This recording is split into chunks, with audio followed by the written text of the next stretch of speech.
Sports. I'm sure all of us have played some sort of sport. And I'm even more sure that we all wanted to be the best at it. I know, I wanted to play in the Olympics when I was a kid. Just the thought of playing against the best in the world just excites me. And that's why I started watching the Olympics in the first place. I mean, in my household, it was practically a religion. You would stop everything that you would do just to watch it. You had a project due? We don't care. You have rent due? Okay. Your dog died? Oh, that's too bad. But lately, I feel like the Olympics have been a bit more boring than I expected, and remembered. Watching the same sports over and over again just doesn't excite me anymore. And some sport that got introduced are kind of questionable. I remember when they put breakdancing in the Olympics.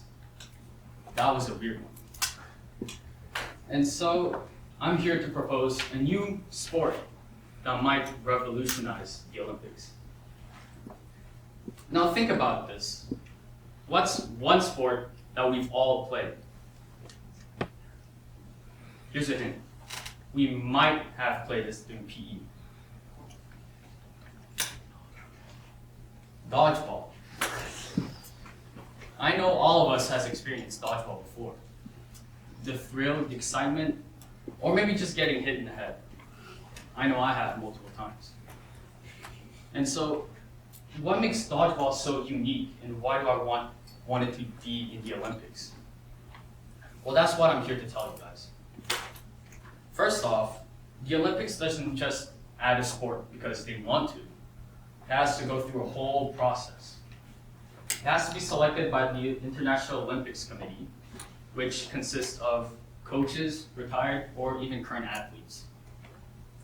They judge the sport based on the amount of players, the universal rule set, if the sport promotes peace, respect, fairness, if it's cost efficient, or its environmental impact.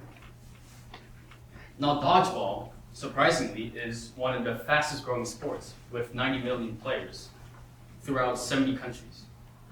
That's almost or near 40% of every country on the planet.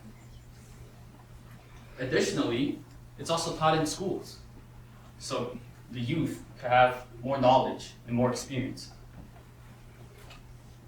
Moreover,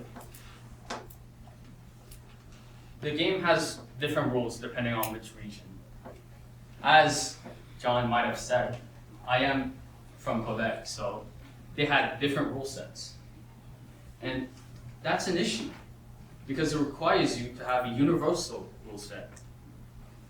But that's the thing. The World Dodgeball Federation has a standardized rule set which which makes this rule easy to pass. The sport, I'm pretty sure we've all played it, but requires teamwork, with only the best team winning. And it's one of the cheapest sports to set up. All you need is one item, which is just a ball. Now, I can't just ask the Olympic Committee to add dodgeball in, because first of all, they probably wouldn't listen to me. And second of all, I have nothing to compare it with. So let's take golf. A sport that's been in the Olympics for more than 100 years. In 2024, it only had 42.7 million concurrent players, which is not even half of dodgeball.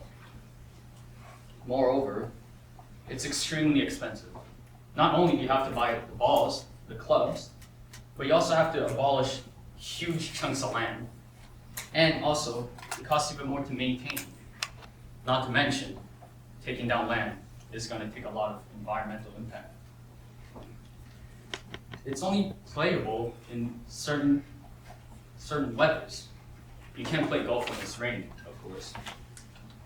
And the thing is, it doesn't show the unity, the friendship, and the global participation that the Olympics is all about. Because golf is only played in rich countries. To have dodgeball in the Olympics is to give the poor countries like Ghana or Kenya a chance to make a name for themselves, to help them raise awareness for the country, and to show their talent. Dodgeball isn't just a simple sport. It's a childhood memory that many of us experience, good or bad. It's one of the fastest growing sports and one of the most exciting to watch. It takes minimum resources to set up. It's pretty good for the environment compared to other big sports. And it promotes true fairness and sportsmanship, as well as helping poor countries put themselves on the map and show the world what they really are. Thank you, and back to you, Toastmaster.